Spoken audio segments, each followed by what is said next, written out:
Video ल अब vlog ल जयमसी सबैजनालाई ठिक छ। आज चाहिँ हामी अब गुर्जाको लागि यात्रामा हामी हिँड्दैछौँ। हामी सबजना तयारी भएर पुरा निस्किँदैछौँ तर पानी परिरहेछ। ठिक छ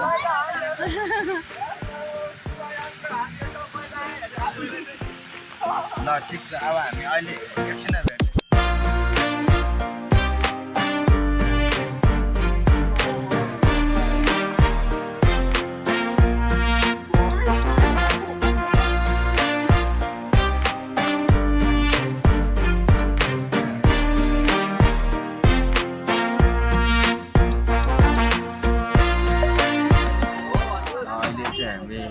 गाडीमा छौँ हामी गाडीमा हामी बस पार्कसम्म जाँदैछौँ।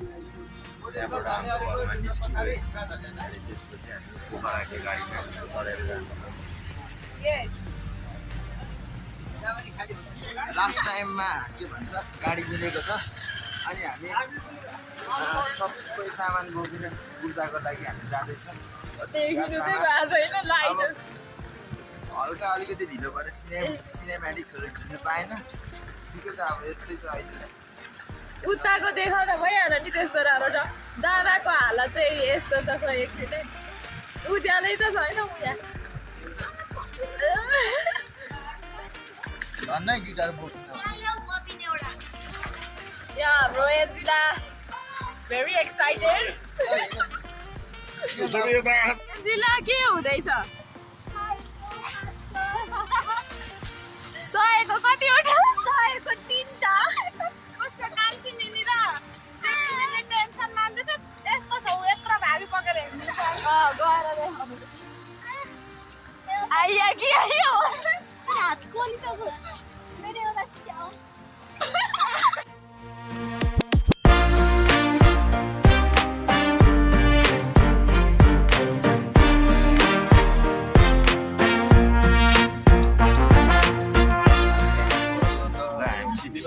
खतरा दामी ठाउँमा बसेर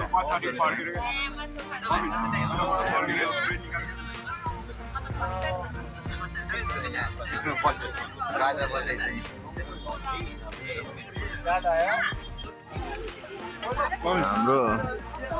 हाम्रो यात्रा चाहिँ एकदम एडभेन्चरस भइरहेछ पुरा। अलिकति आउनु पाएको छैन, गाडी बिग्रियो हाम्रो तर केही छैन, हाम्रो गाडीहरू बन्दैछ। ठिक छ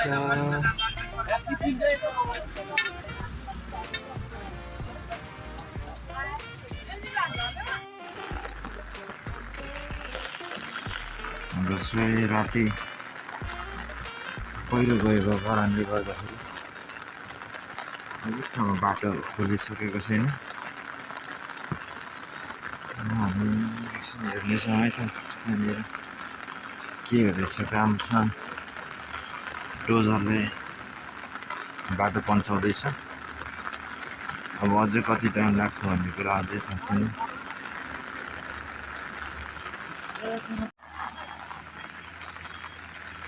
आज अझै झन्डै थुप्रै टाइम लाग्छ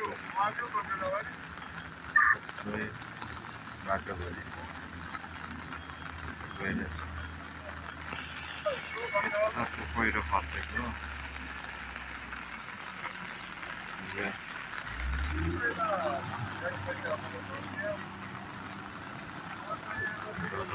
डोजरले सफा गर्दै बाटो साफ खुल्ला गर्दैछ। पहिरो गएछ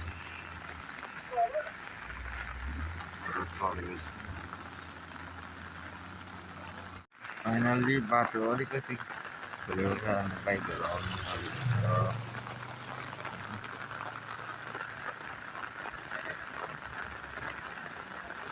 छ। अब चाहिँ बाटो खोलेको छ। अब चाहिँ हामी जानु पाउँछौँ।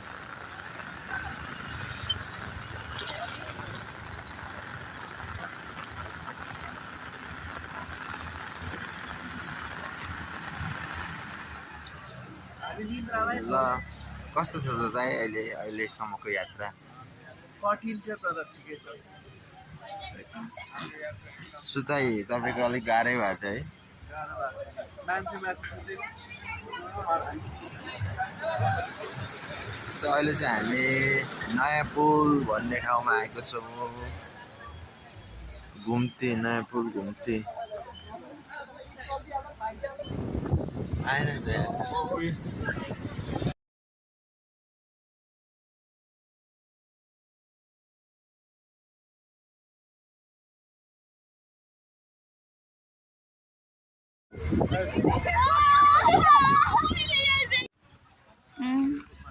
उहाँ चाहिँ क्यामेराम्यान मलाई अर्डर दिँदै हुनुहुन्छ र अब हामी फेरि अर्को बस स्टेसनमा आयौँ अर्को गाडी चढ्नु हामी हिजोदेखि गाडी चढेको हालत पत्ला भइसक्यो अब हामी जाँदैछौँ यहाँबाट झुलुङ्गे पुलमा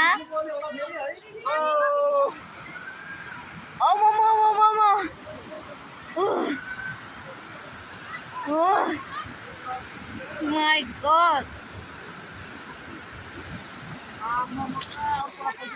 So अहिले चाहिँ हामी तातो पानी है तातो पानीमा छौँ हामी यहाँबाट हिँड्दै यतै है हिँड्दै जानुपर्ने हिँड्दै जानुपर्ने ल म समाइदिन्छु बाटो तरेर जानुपर्ने पढेको यहाँनिर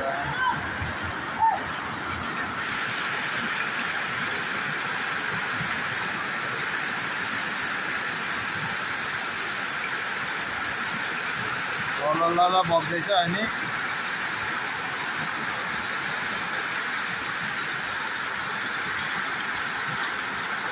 अहिले त झन् कत्रो भयो है यहाँबाट जानेरै नभए म हेर्नु न कत्रो ढुङ्गा पकाउँदै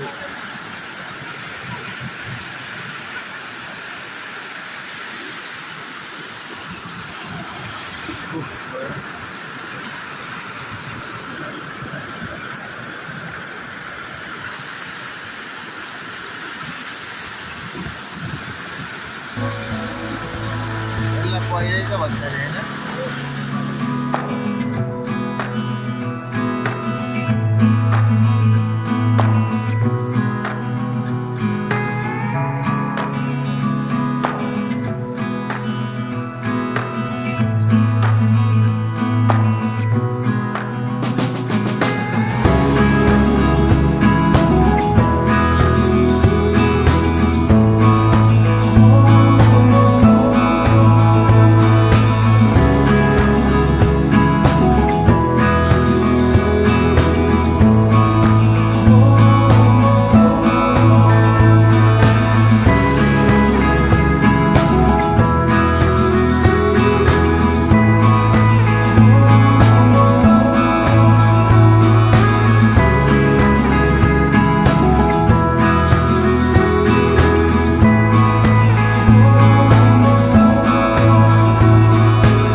दरबाङ भन्ने ठाउँमा आइपुगेको छौँ अनि सायद लगभग आजको यहाँसम्मको ब्लग यहाँनिर एन्ड हुन्छ ठिक छ आज यहाँ रेस्ट गर्नेछौँ भोलि बिहानै हामी फेरि हामी लोलाङको लागि हामी हिँड्छौँ लोलाङपछि अझै गुर्जा जान अझै 2 दिन लाग्ने सम्भावना छ भोलि गाडी पाइएन भने ठिक छ अब भोलिको दिनको ब्लग्स भिडियोहरू भोलिको दिनमा आउनेछ आजलाई यति बाई बाई जय मसी